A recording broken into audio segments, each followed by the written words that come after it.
Welcome to Your College Bound Kid, a podcast for parents, college counselors, students, and anyone who wants a weekly deep dive into the world of college admissions. My name is Linda, and I'm originally from Michigan, now living in the St. Louis metro area. I'm a college coach with School Match for You and have a daughter at University of Chicago. I'm Lisa, and I'm a clinical psychologist and college counselor. I have a daughter in college, a daughter in high school, and a son in middle school.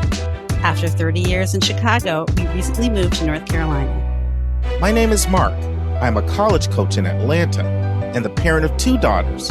Karis, a graduate of Davidson College, and she is the founder of the Spanish tutoring company, SpanishHelpToday.com.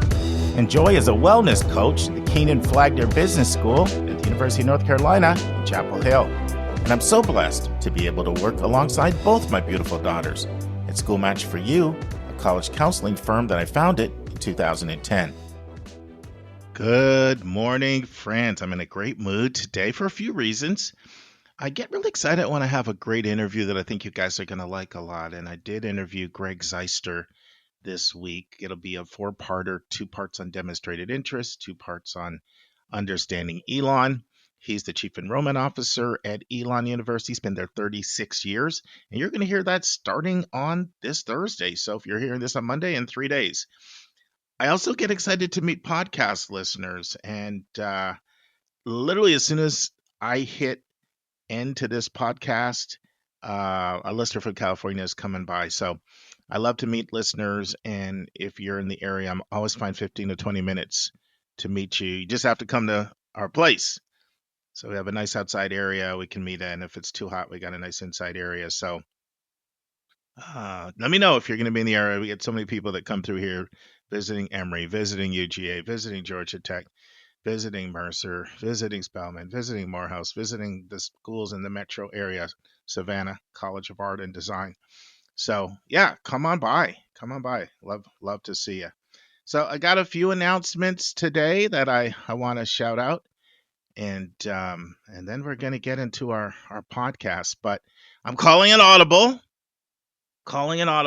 because I think a bombshell announcement came out this week, and the University of Michigan had an early decision. So I will get back to the bill that passed the Senate, the House. I'll take that up next week, particularly the higher ed ramifications for it. But to me, this is time sensitive, and my phone's blowing up and my email's blowing up, and it's all the chatter. And so I want to kind of do a little bit of a deep dive on the University of Michigan adding early decision, and what does that mean for admissions landscape. So, so that's what I'll be covering. But let me just go through a few more announcements, things I want to share. So I'm fortunate that I'm the producer and that I have the opportunity to correct things or add to things if I think later and I'm like, snap, I missed that. So there's just a few things I think I haven't emphasized as much as I want to. One of them is literally about 2 months ago. In fact, I remember because I was talking about like what you need to do for the next 60 days if you're a rising senior. And I went over like 9 things to do. And one thing I never said was have fun. Recharge your battery. Do what brings you joy. It's really, really important that you do that in the summer. And, you don't want life to be all work and no play. So that's a little supplement 2 months later.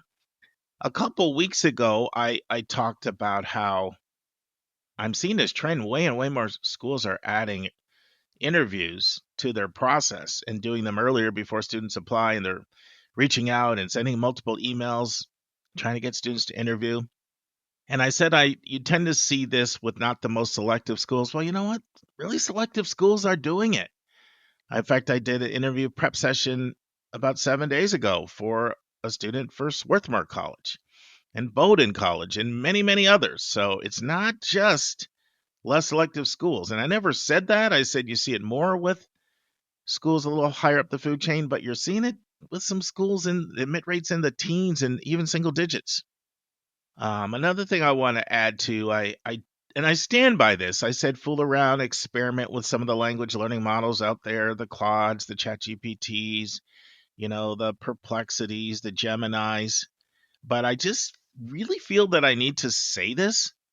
I found 6 errors in the last 10 days.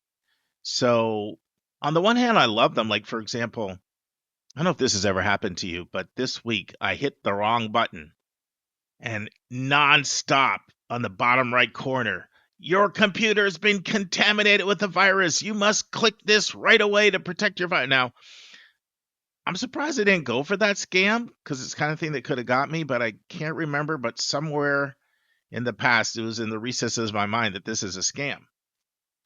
So I did. I went on a Perplexity and I put the exact message in. It showed me exactly how it's a scam and it showed me exactly what to do to get rid of it. So I've got kind of a love-hate relationship with this language learning model. So on the one hand, it was like fantastic for that. And I am so technically challenged. I kind of upgraded and got a really new set of headphones. I'm always using my headphones when I'm out there gardening. I couldn't figure out how to sync the headphones to my Bluetooth. Went right in there, put the model number in, gave me clear instructions. Literally took me like 30, 40 seconds.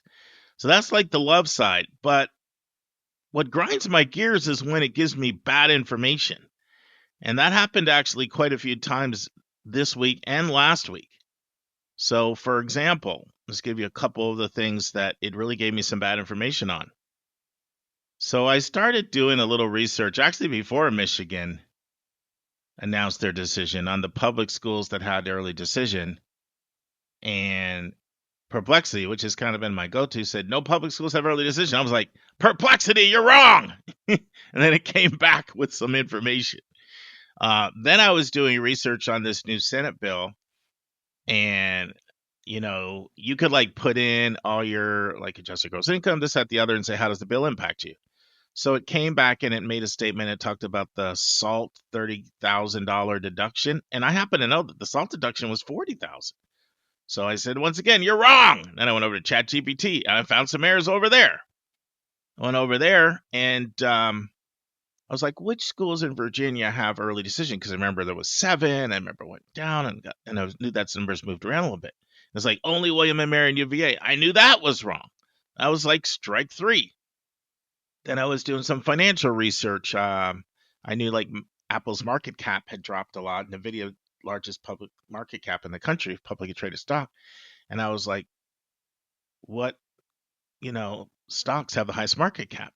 Yeah, it got NVIDIA right, but then it said Apple 3.93 billion. I'm like, no, that's not right. So I had to push back. And of course, it corrects it when you say you're wrong.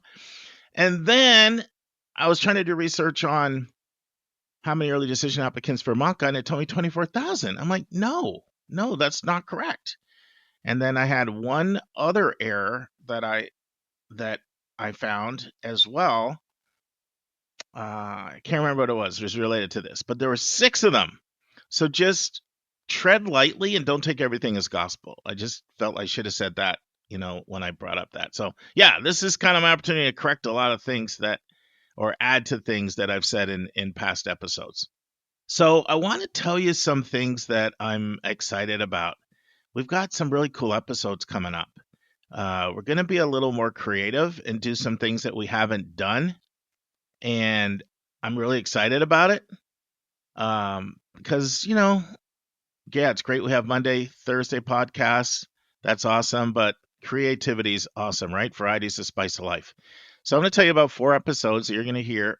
Actually, be more than 4 episodes, 4 different interviews that you're going to hear in 2025. I've already talked about the case studies, and all 5 parents have been selected for that. Hillary selected her 3 admission officers. Those of you who were selected for that, you'll be hearing from Hillary with all the details. I've already been talking about that. So that's going to be a really creative episode. And we're looking to do an audio and video on that.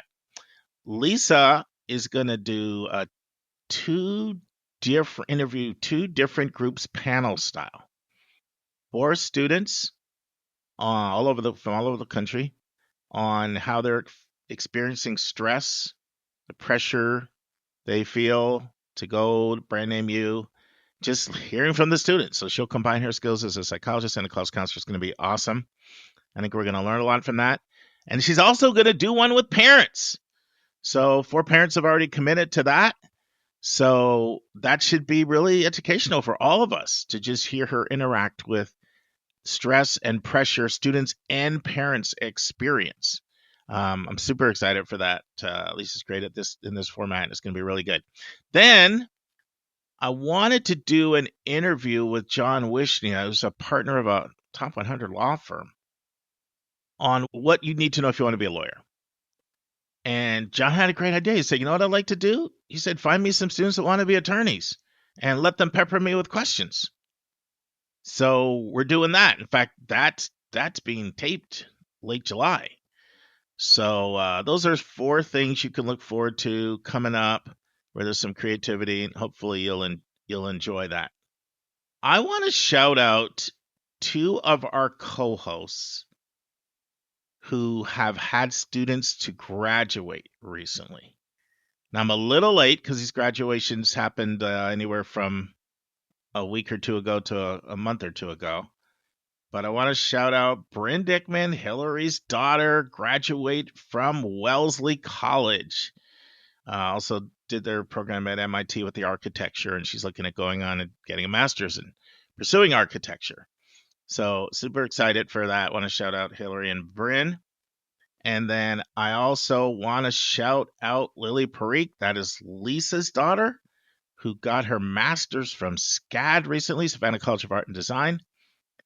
Shout out to both of our co-hosts who have kids who graduated from college. The crazy thing is, it just makes me feel old because I met Lily when she was a junior in high school, living in Vernon Hills, Illinois. And I met Bryn when she was a junior in high school. And I'm like, how did those years fly that fast? But congratulations to them. And I'm also going to have some more information, but this announcement section is getting pretty long.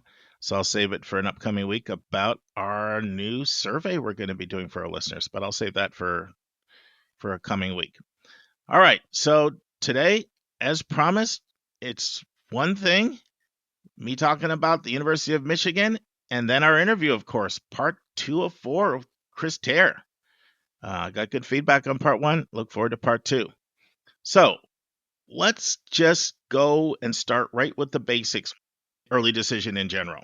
So I want to start out just by taking on the simple topic of, why do colleges have ED in the first place, early decision?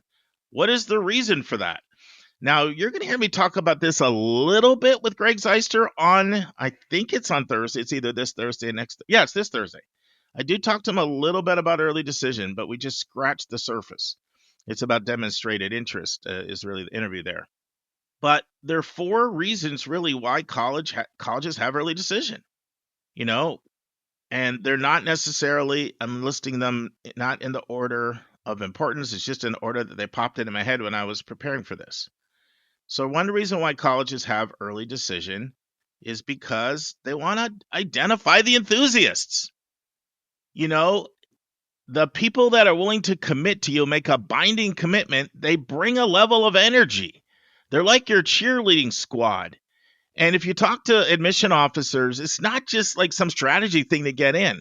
They see a direct relation to the people that applied ED and the people that tend to be gung-ho, rah, and add all that, all of that gusto and verve to your campus. So that's definitely a reason. Another reason, and you're going to hear Greg and I talk about this actually, not on this Thursday. Greg Zeister from Milan, not this Thursday, but next Thursday. Lower admit rate, right? If you're applying and it's binding, you're gobbling up spots, and then when the masses come in regular, drives down the college's admit rate. Third reason, better forecasting. And when I say better forecasting, I'm talking about a lot of things. I'm talking about helping you get the right number of heads in beds. If you over-enroll, where do you put them? And every year there's stories of over-enrolling. Remember Irvine, 1,100, 700, 900. When I interviewed Greg Roberts from UVA, this was one of the reasons why they went to early decision. He talked about it. Like they over-enrolled 4%. And he was bringing data science people in to help them to figure this out. But you got to get the right number of heads in beds. You can't over-enroll because where you house them. You can't under-enroll because you get fired and you can't pay people. And you can't support your operating budget. So it's heads in beds, but it's also just helping ensure your budget. Security. so you can do the planning, because almost every school is tuition, oriented. So better forecasting. And then the last reason is decreased workload for the admission office. Because if you have to work, and for every one kid you admit, they automatically come. And we've talked in the past about 3 or 4 of the reasons why sometimes people slip from ED, and how the actual yield rate is sometimes closer to 98 or 97 or 95, not 100, but still, that's ridiculous, right? Ridiculously high. You may be working in a school, you have to admit 8 kids, 9 kids to get one. So you're going to significantly decrease your workload. So just so you know, so that's just a little bit of background. And my experience in talking with people, it varies based on the school, which of those 4 reasons is carries more weight. But there's also a major reason why public schools have been opposed to early decision. I mean, think about it. Let's look at the public schools in this country. I'll just name a few. University of California, Berkeley, UCLA, the whole UC system, University of Wisconsin, University of Illinois, University of Texas, Georgia, Georgia Tech, North Carolina, Florida, Washington, UW, Oregon. None of those have early decision. I could have gone on and on and on. And why is it that they don't have early decision? The reason why they don't have early decision, and this is a term that some of them have used to say why they don't have it, socioeconomic equity. So this is the rationale, and this is how it goes. Public schools are supposed to serve the entire population. The entire population of the state is paying taxes to fund the school system. So how can we have an admission method that preferences those with resources? And if you're brand new to the podcast and you want to know how ED preferences those with resources, it's because you're making a binding commitment that the counselor signs, the parent signs, the student signs, that says, I'll pull all other applications if I'm admitted. And that precludes your ability to see all of the financial aid packages that are out there. So you're really committing to pay without knowing the price. And if you to commit to pay without knowing the price, I mean, you may know the price of the college, but you don't know necessarily what would be your best offer, because you don't know what another school is going to offer you.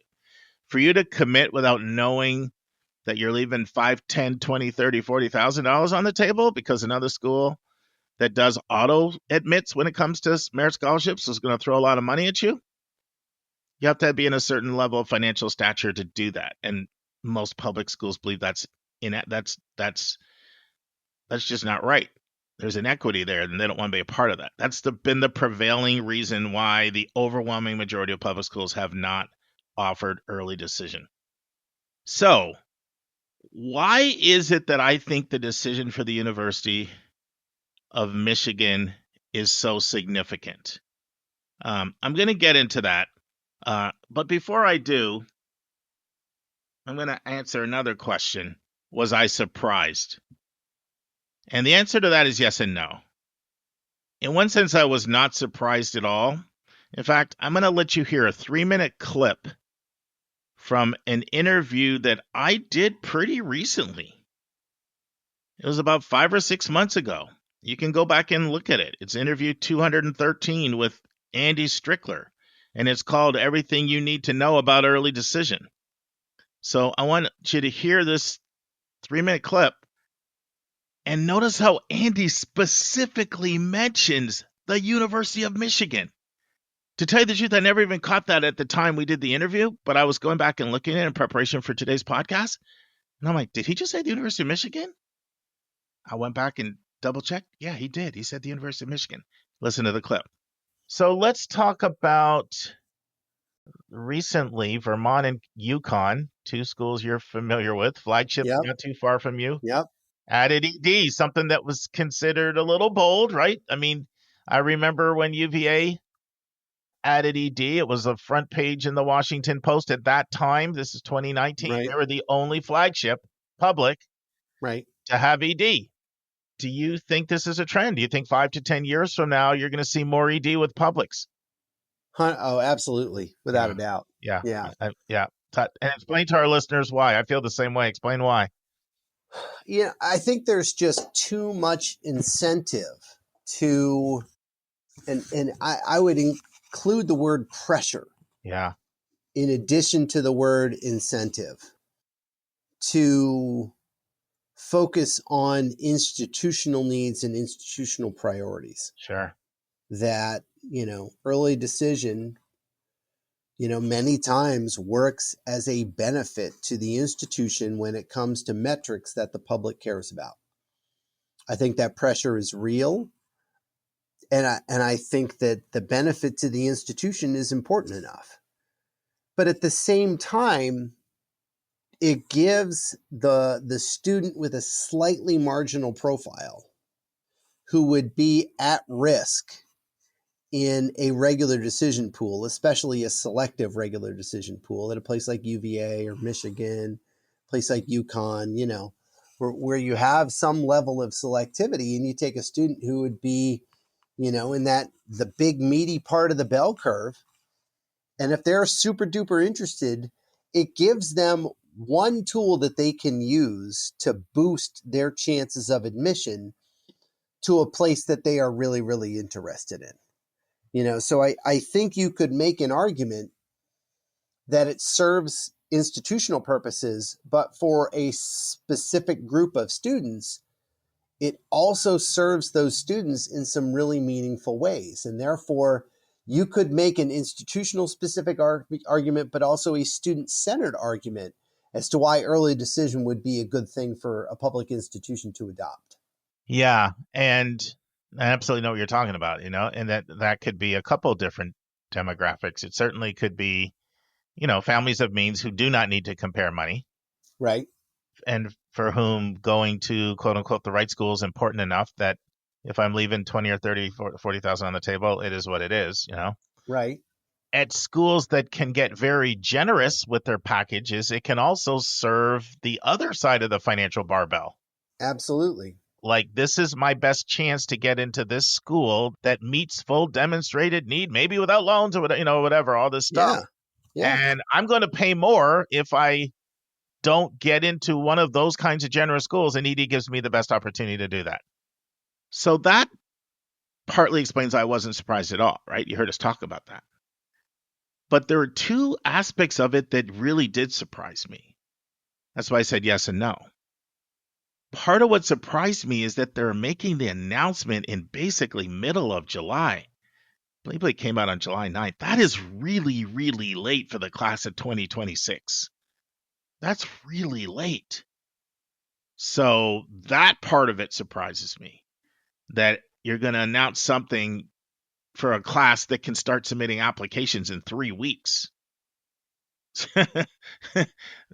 3 weeks if you're applying to Michigan. August 1st, you can apply through the Common App. You're going to have to pick right then, early decision, early action, regular. That surprised me. And then you guys know I've never bit my tongue. I feel like I owe every one of you my 100% honesty. I want to say things that I believe, whether they're controversial or not. It's important that you know that when I speak exclusively on behalf of my own views. I don't speak for others on the podcast, other co-hosts. This is my view. So now I'm going to say the other thing that surprised me. I'm shocked that if they are going to do this, they're going to release the decision at the end of December. That feels like a real rookie move to me. Pretty much everybody else that has early decision is releasing by mid-December. I know what you're thinking, Stuck. What's the difference? Middle December, late December? Well, here's the difference. A lot of times when people are looking at early decision, they're thinking about an early decision 1 versus an early decision 2 plan. And early decision 1, pretty much everybody's letting you know the latest I've really seen ever is December 20th. Pretty much could be anywhere from like December. Well, actually, some schools are even out in like late November now. But it's most common is mid-December. But everybody's very intentional about that. Why? Because there will always be some students that will apply early decision 2 if they don't get in early decision 1, and early decision 2 has a deadline between January 1 and late January, most of the time between January 1 and January 15th.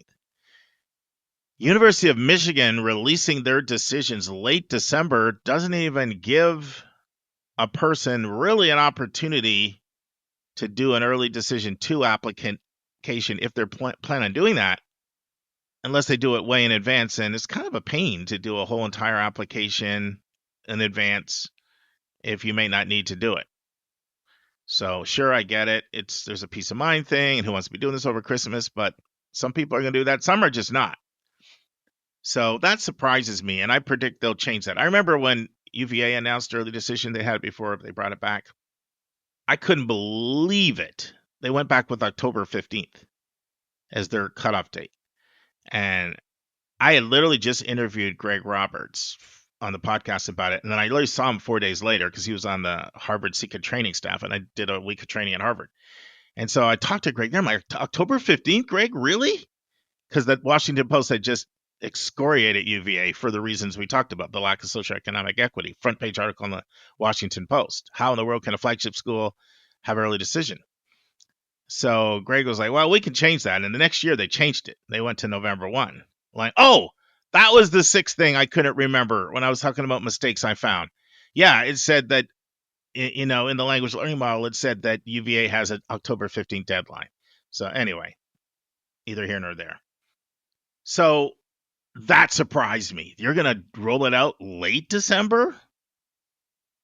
That's going to decrease some people that will apply to you, ED. Maybe it shouldn't, but it will. All right, so that's the part I was surprised about. Now, why do I think this is so significant? Why do I think this is like a bombshell that's going to reverberate and have a real significant impact in the world of higher ed? There are a few reasons for that. But before I get into that, I want to give a little bit of the history so you can see what some of the other schools have done around early decision. So Miami University in Ohio, they've had early decision for a long time, since 2013, so 12 years. But that's really the only Midwest school that has early decision. And there's no West Coast schools that have early decision. There's no Southeastern schools that have early decision. I mean, we can't count UVA. So that's still Mid-Atlantic to me. So none of those other places have early decision. That's the only school. And Miami University, it's always kind of been sort of it's a public school, but it's always kind of had a little bit of a private bent. So let's look at who else has early decision. Well, look at the history of UVA. I mean, UVA had it in 2006, discontinued it in 2011 because of concerns about socioeconomic equity and injustice, by the way, and then brought it back in 2019. Now, College of William & Mary, they've had it for a long time. They've had it ever since I moved to Atlanta in 2009. And they were the first public school to have an ED2. They added ED2 in 2018-19. But let's just look at the last few years.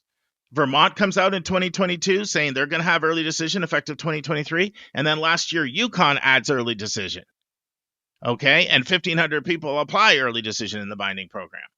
So that was seen as very, very successful. Another time Andy talked about that, he's like, he's in Connecticut. He knows these guys over at UConn. He's like, they are ecstatic with the results. So I'm not surprised because I'm seeing the growing trend. But here's the thing. I think now we've crossed a Rubicon. I think now it's like the dam almost breaking because now you have 4 flagships, Vermont, Virginia, UConn, 3 East Coast ones, and a Midwest. And guess what? Big brands always have an impact. They just do. The Harvards, the Stanfords, the Princetons, the Yales, they impact the private school world. Michigan's a big brand. So now you got a big brand Midwest school. And I feel the stigma is going to be off now. The whole socioeconomic equity argument is going to be off. Now, do I think every single school is going to be adding early decision? No, I can't see Georgia or Georgia Tech doing that in the next decade. I just can't, just from my conversations with both of them. And I absolutely can't see the UCs doing it. I'd be surprised if they maybe ever do it. So not everybody's in the same space. But it's going to have an impact for many reasons. One, people are copycats. They look at what else works. And schools are under tremendous pressure. Now, I believe for the public schools, like the UVAs and the Michigans, if you go back to my reasons, it's less about identifying enthusiasts. It's less even about a lower admit rate. I think it's about better forecasting getting the right number of heads and beds, budget. Schools have so much uncertainty right now with what's going on with international students, so you want to lock some in to just help protect your budget, and then decrease workload for the admission office. Because what happens at places like Michigan that have unrestricted early action is a lot of people will apply to Ivy and Ivy peers and then throw in a Michigan. Because why not? It's not binding. Why should I not do it? I see this all the time. And so they just get sick and tired of we're reading all of these applications for a low yield. Why are we doing all this work trying to be holistic? 95,000 apps or whatever that number was they had, not all EA, but total. And the return on the investment for our time just isn't there. So I think the stigma is going to be gone. It's still going to be debated, but it's so much easier for a school now to say, hey, we don't know what's going on with our international students. Why don't we lock people in? And the thing is, because the schools like the Michigans, the UConns, Virginias, these are big schools. So they're going to get a lot more early decision applicants than a small school is going to get.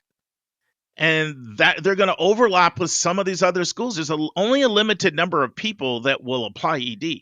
Not everybody's going to say, I'm going to commit without seeing the financial resources. That's a finite group of people.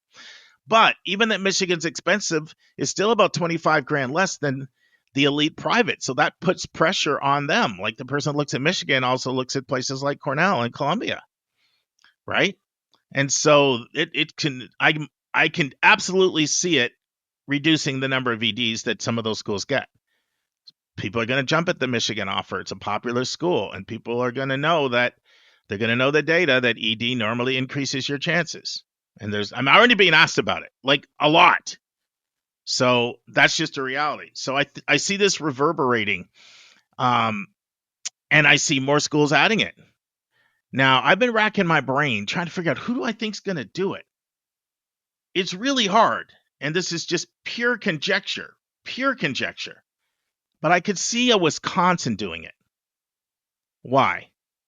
Well, once again, if you buy into my logic that this is mostly about better forecasting, one of the challenges that Michigan had is they only have to take 51% from the state. 49% are coming from out of the state. Anytime you have a large out-of-state population, your yield's going to be lower. So sure, maybe a school like a Texas or a Florida that take 90% in state could add ED. Nothing would surprise me. But your in-state yield is always going to be higher than your out-of-state yield. Not only are you paying lower, but people generally like to stay closer to home. So they may not feel as if they need it because they may feel like their in-state yield is high enough. I feel Georgia feels that way, and Georgia Tech. I can see Florida and Texas may be feeling that way, and maybe North Carolina too, because you have to take 82% in-state. And I just think California, they just have such a mindset of socioeconomic equity and access that I really can't see the UC system doing it. But I could absolutely see a school like Wisconsin doing it. I could see a Purdue. I could see an Illinois. And I could maybe see a UNC because they're so close to Virginia that they've kind of got, there's a lot of overlap there. And this year I saw some, crazier things going on there, and they're expanding their class. So who knows? Doesn't make a lot of sense to spend too much time in conjecture and speculation. But this is a game changer, and it's going to reverberate in higher ed. It's going to impact a lot of other schools. I think it's going to impact other publics, and it's going to lead some of the schools Michigan overlaps with to get less applications in the early round. And so watch this space over the next 3 years, because I will be flabbergasted if you don't see more publics that make this announcement. Now, you're not going to likely see it from, regional publics or less selective publics, just because, you're not going to implement a whole binding decision process and get like 17 people doing it. You have to have a certain amount of stature that people like your school enough to make a commitment to do it. But you're typically going to have that with flagships and sometimes with land grant institutions as well. So anyway, we'll check in later. We'll give you updates as they come along. I just thought this was important enough to do its own episode for. Hopefully you found that helpful, and hopefully you'll enjoy part 2 of my interview with Chris Teare as we talk about a range of topics related to admissions and changes he's seen in his 5 decades in this work. And now this week's interview with a special guest.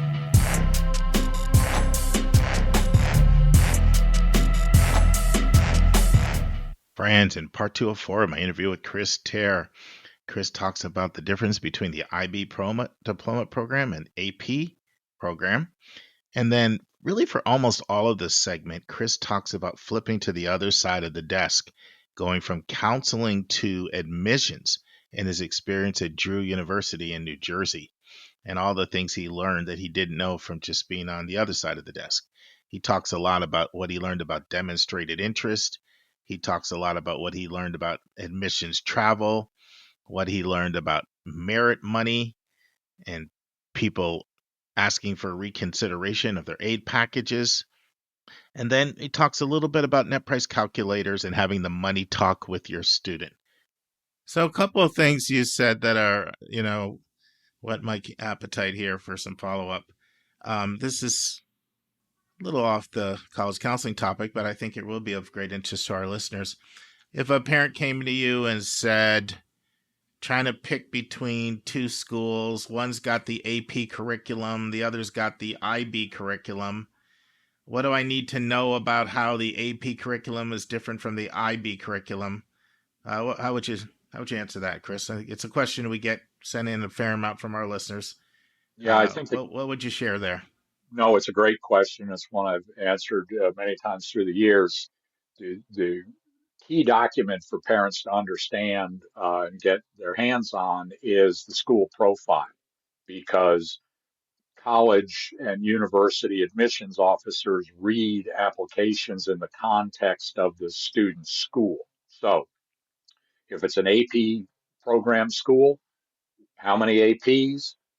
Which ones did the student take? How did the student perform? If it's an IB school, which hires, which subsidiary, or is it sort of a la carte and not full diploma? Did the student challenge him or herself in the context of what's available? I've never seen or heard a college admissions officer say, you have to take the AP or you have to take the IB. What they say is you need to challenge yourself in terms of what's offered in your institution and then do the very best you can. So I haven't had anybody, the students who have to take the full IB and pass it with a significant score are those who need it to get into their home country university systems. And the the the equivalent does not exist with the AP, nor does it exist as clearly in any American college or university setting. So I think you can go either way, just as long as you are taking the appropriate full advantage of what's available to you.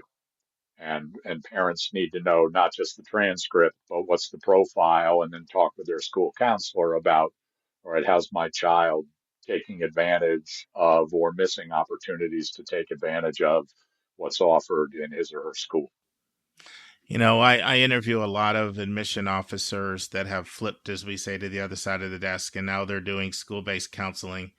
I love asking the question, what did you not know about high schoolers until you left admissions and became a school-based counselor? And I hear all kinds of answers that are fascinating about how naive people were. They look back and think, why were we sending acceptances out in the middle of the school day? Even things that they're pulling their hair out, amongst other. I could mention a dozen things, but I'm bringing this up because you had the opportunity to go the opposite route.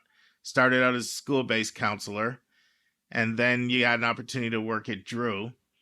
Talk to us a little bit about how that opportunity came about, what you did at Drew, and what you learned about the admission process that you didn't know until you went to the admission side of the desk. Right. No. It was a fascinating experience, and I'm very blessed to have had it. I don't know. Do you know Bob Massa? Long time, just superb figure in higher education. He and I had gotten to know one another, and he went to the then quite new president of Drew and convinced her to create a job for me to come in to recruit independent schools because I had worked in independent international schools. By that point, I had been the director of college counseling at Antilles School on St. Thomas in the Virgin Islands for more than a decade. And I had been part of the small group that founded the Association of College Counselors in Independent Schools. So I knew people all over the country in these schools. And I went to Drew to near where I grew up in New Jersey, and a beautiful campus. And I used to go to the Drew Library when I was in high school when I actually wanted to hide and get work done. No, I'm serious. My biology teacher lived in Madison, and he put us onto that. He said, you know, you go to the Summit Public Library, you fool around with your friends. Want to get work done, go over to Drew. And I did. But what I learned at Drew was how incredibly demanding the enrollment management, admissions, recruiting, evaluation process is. And I was not at a single digit selectivity place. I was at the kind of place which is most of the places across the Sure. nation, which is one that admits more than half of the students who apply. But a lot of what you're doing is the same. You're out on the road.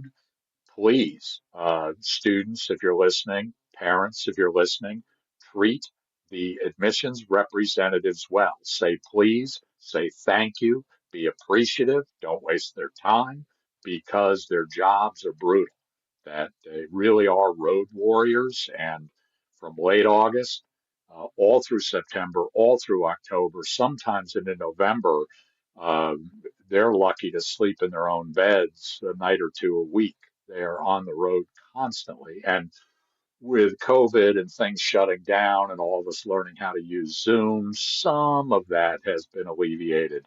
But there are still people out visiting high schools, doing college fairs, meeting students in Starbucks, and it's a tough job.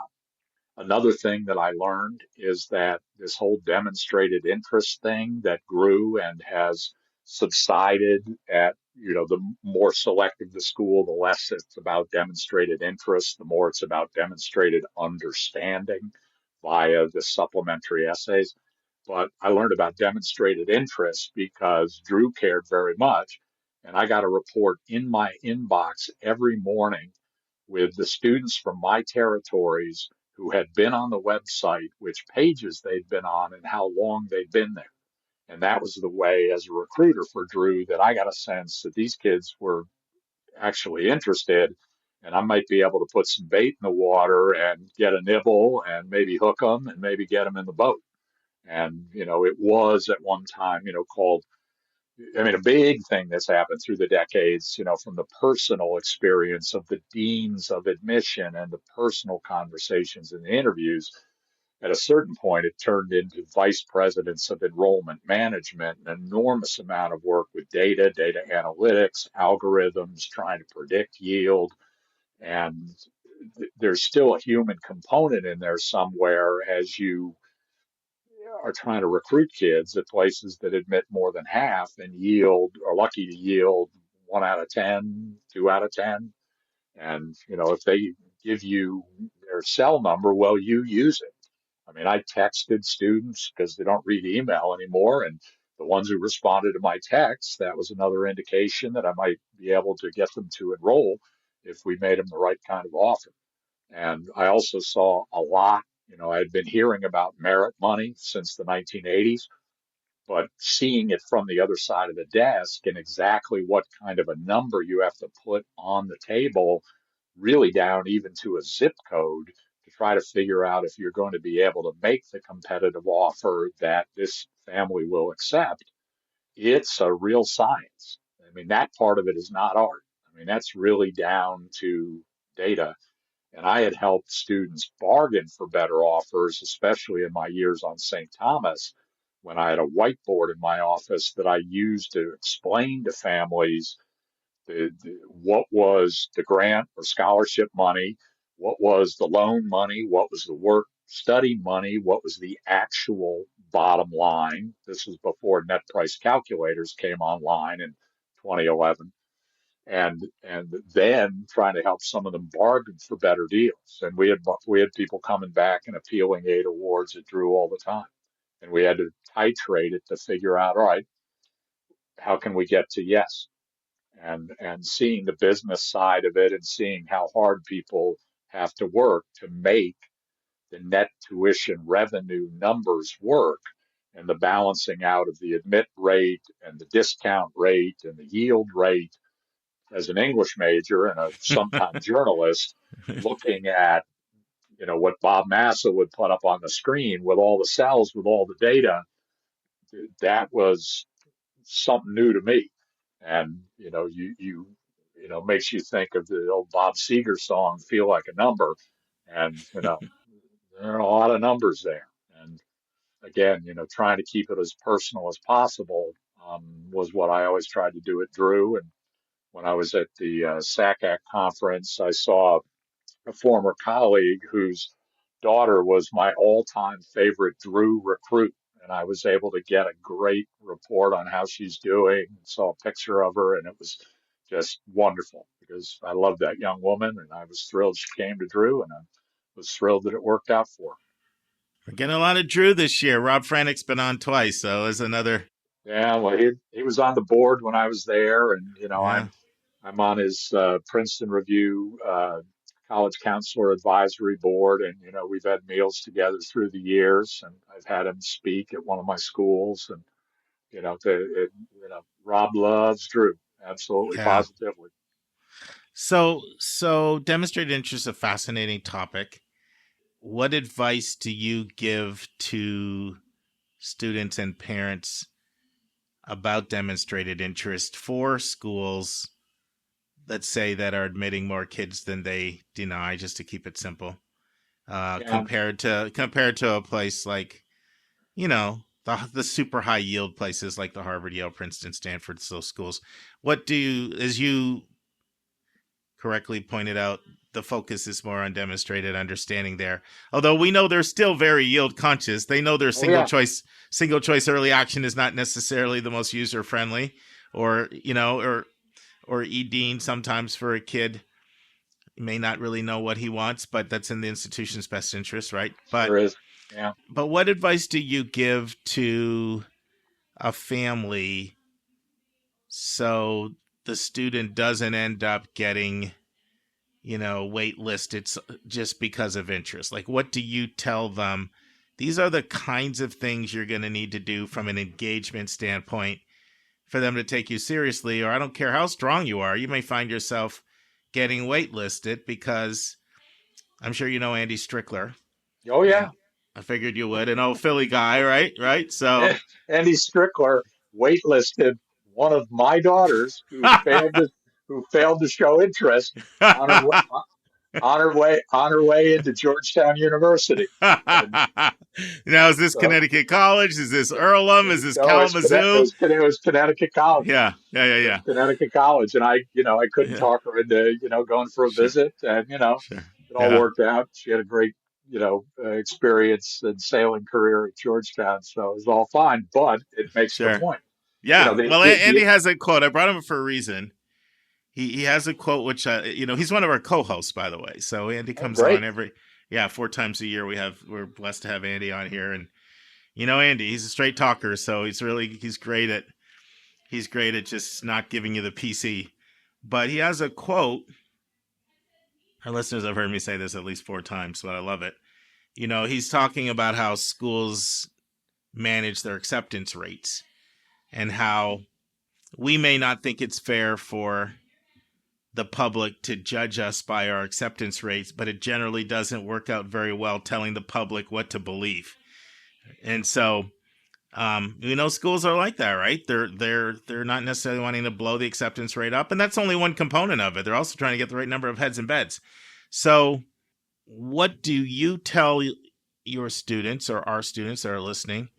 These are the kinds of engagements that are tracked, that if you're serious about this school, you probably want to do this just so they at least think they have a shot at you. Yeah, no, it absolutely very practical advice.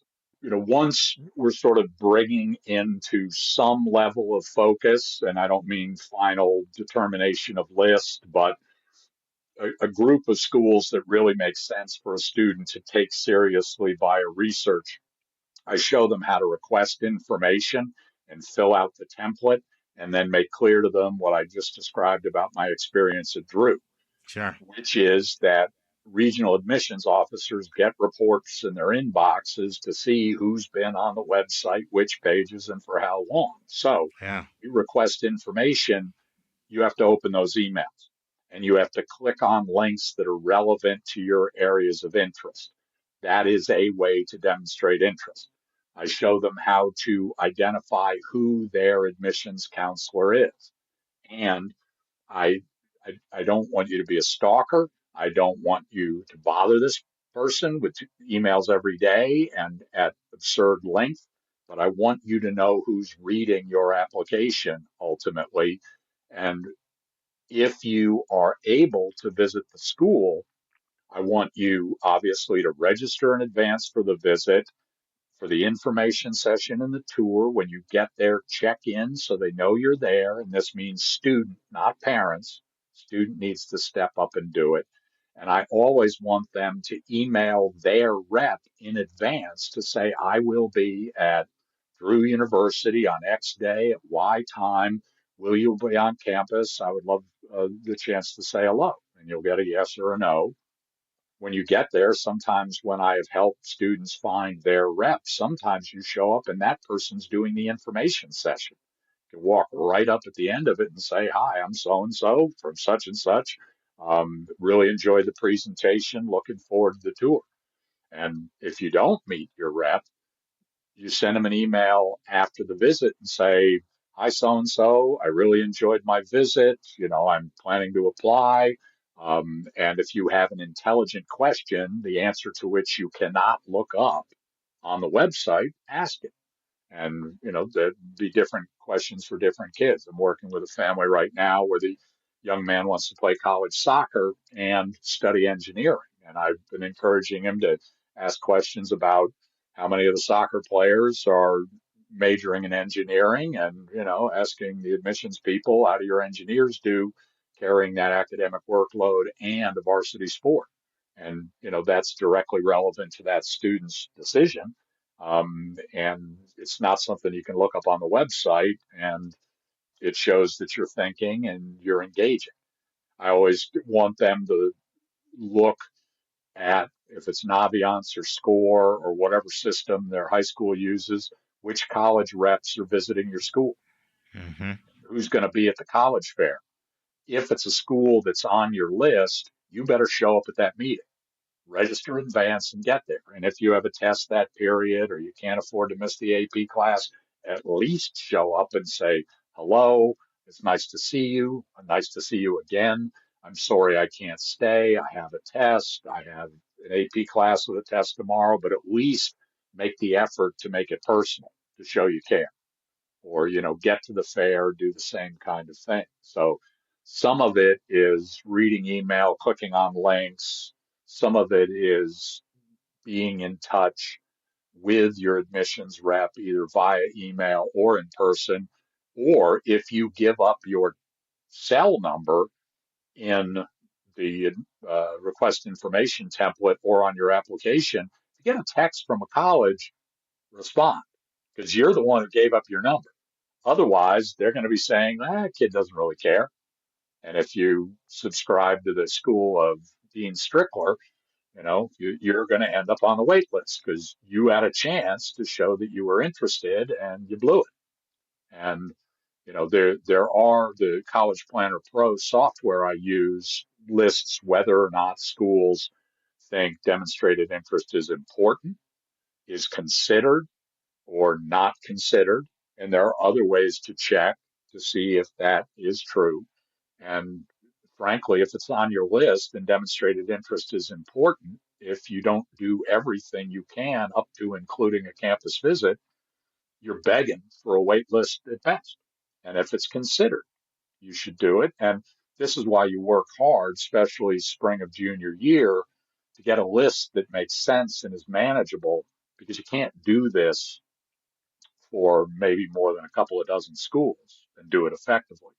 And, by the time you get to late summer, I want your list ideally to be down to a dozen schools. And every single one of them has the attributes that are right for you in terms of size, type, location, personality, program, price tag, and then it's curated by probability and statistics. And what are your chances, right? You might get into some, you should get into some, and you will get into some, so you have a choice. And friends, you've heard Chris mention College Planner Pro. I use College Planner Pro. It's software that we use as counselors, but you have access to that because that same information he shared, that's just common data set, section C7. Yep, That's available for anybody to look up. You don't need to have College Planner Pro software for that. And the other thing, listeners, there's a big difference between being at a Drew College in New Jersey, many schools, versus, let's say, Berkeley or UCLA, as far as how personal the role of the admission officer is. If you're yes, yielding 1 in 10, the women's colleges are other examples, right? You're yielding 1 in 10, or everybody there's, you may not make your class if the admission officers don't execute extremely well, versus we're going to get 100,000 apps anyway. And so, very different models using a couple hundred seasonal readers, just a very absolutely, different, very different model. So there's completely a lot. different. Yeah. So the stuff Chris is talking about, it particularly applies to, smaller schools, private schools that aren't at the top of the pecking order as far as selectivity. Yeah, Now, some of those things can be used for anybody, right? Like reaching out to the rep who's coming to your school or asking good questions at a fair. But I particularly wanted you to talk about, for the sake of this conversation, I like it that Drew's not hyper selective, because these are the things that I want our listeners to understand. Now, I felt you were alluding a little bit to financial aid leveraging a little bit. You want to talk to our listeners a little bit about that with the spreadsheets and the numbers and how much you need to give to bring a student? That's a whole world that, and I got another interview coming up here on this topic. We're doing a real deep dive on that topic. But anything you want to say about financial aid leveraging, Chris? Yeah, it's not my primary area of expertise. I've tried to help families navigate it. But, one of the things I found, and this was in my Antilles years, which were '03 to 15, I started hearing from and working with financial planners who work with families on how to pay for college. And I was recently in touch with another Amherst alum, Ron Lieber, with his great book, The Price You Pay for College, and looking at how you try to understand the game that's being played on the other side so you can position yourself and your child as well as possible for need-based financial aid, depending upon financial planning circumstances, if you start soon enough to figure out the legal ways to put assets in places where they will not be judged as available to, to pay for college. But then all the more, there's all the merit based and where you fit into the picture. And, Drew and many schools who are doing the merit money thing on the inside, that's called the discount rate. And essentially, how much of the sticker price are people actually paying for their education at our school, and trying to um, get that number right and get the net tuition revenue right. That's what people who are in the role of vice provost, vice president for enrollment are all about, because it is data, and the trying to keep it on the personal side. And what I advise families to do is do the net price calculators, really do take a hard look at what your budget can be. Do not let your child apply to places that in the end, based upon the net price calculator, you cannot or will not be able to afford based upon your own choices. Have the money talk up front so you don't pull the rug out from underneath your child in the spring of senior year. And once you do the net price calculator, take a look at the number, but don't take it as a guarantee. And if this is really important in your process, go to the financial aid office and speak to them the same way you speak to a bank. They're going to listen to the words, but they're only really going to believe the numbers. But they're human beings who are trying to make college affordable. They're going to ask you questions. They're going to look at data, and they do have some professional judgment. They do have some professional discretion, and not everything is captured on the FAFSA or the CSS profile with regard to hidden expenses, with regard to job loss or change of circumstances. And, when you're working with a tax return that is from the prior year, a lot could have changed. Your own business and the income. And so while your child is leading the way with a counselor on the admission side of things, Division of Labor tells me that the parents need to lead the way on the financial side of things. And you're going to have two tracks that are going to converge with the right place at the right net price. And one of the things I saw through the decades increasingly coming to the fore, and it's even more true now as costs have continued to go up and people are uncertain about the economy, is your home state public university opportunities and public honors colleges, and students turning down some of these elite names for a better deal. And students, my own eldest daughter was accepted to Wellesley. She wanted small liberal arts. She gravitated toward women's colleges. She got into Wellesley and she got into Agnes Scott. This is 15 years ago. And the net price on Agnes Scott was so much lower than what Wellesley would do for us, because Wellesley, no merit scholarship, Agnes Scott, lower price tag in the Southeast and the Northeast, big merit scholarship, and she had two younger sisters coming along. And she loved Agnes Scott. Wears her black ring mafia ring every day, and very proud of it. And is in grad school and is going to be a great psychologist. So that would be what I could say on the financial side of things. And don't you know never hesitate to bargain for a better deal, but understand that the only places that are going to work with you on a better deal are going to be places that see numbers that are convincing to them, see evidence of change in circumstances or hidden expenses, or see an offer from what they regard as a true peer school. So you're not going to be able to take Drew's large merit scholarship to Rutgers and get Rutgers to do anything for you. It's not going to work that way. Yeah, well said. Friends, this concludes part 2 of 4, my interview with Chris Teare. Hope you'll join us next week for part 3 of 4. On Thursday's episode, June and I continue with part 2 and 3 of our conversation about whether a family at a private school and the school's discouraging you from working with an independent educational counselor, should you work with one anyway? A question that came in from one of our listeners. And as I mentioned, that brand new interview, Greg Zeister, Chief Enrollment Officer, Elon University, looking at demonstrated interest. It's a 2-parter. And for our college spotlight, we have some creativity. Our college spotlight is a question from a listener, and it's about the University of Arizona. And I reached back out to Dr. John Pollard. I'm like, John, you work there. You can answer it better than any of our staff. So John comes on, he answers that question, and he talks about Arizona a little bit more. That'll be a 2-parter. Hope you'll join us on Thursday.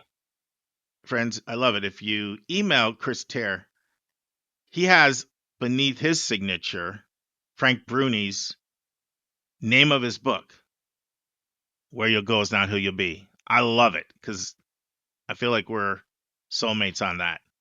And I'm going to close out partly for Chris, but for all of our listeners with a quote from Bruni's book. For too many parents and their children, getting into highly selective college isn't just another challenge, just another goal. A yes or no from Amherst or Dartmouth or Duke or Northwestern is seen as the conclusive measure of a young person's worth, a binding verdict on the life that he or she has led up to that point, an incontestable harbinger of the successes or disappointments to come. Winner or loser, this is when the judgment is made. This is the great, brutal culling. And then don't miss what Bruni says after that. What madness and what nonsense. See you on Thursday, friends. And that's our show. A big thank you to you, our listeners, for tuning in this week. If you find this podcast helpful, please follow us and you will get every single episode as soon as they are released. If you want to support our podcast, you can click the share button and send it to your friends and acquaintances. You can say positive things about your college-bound kid on your social media feed. And you can help us stay commercial-free and pay our staff by donating on the yourcollegeboundkid.com website. You can write a review for us on Apple or Spotify.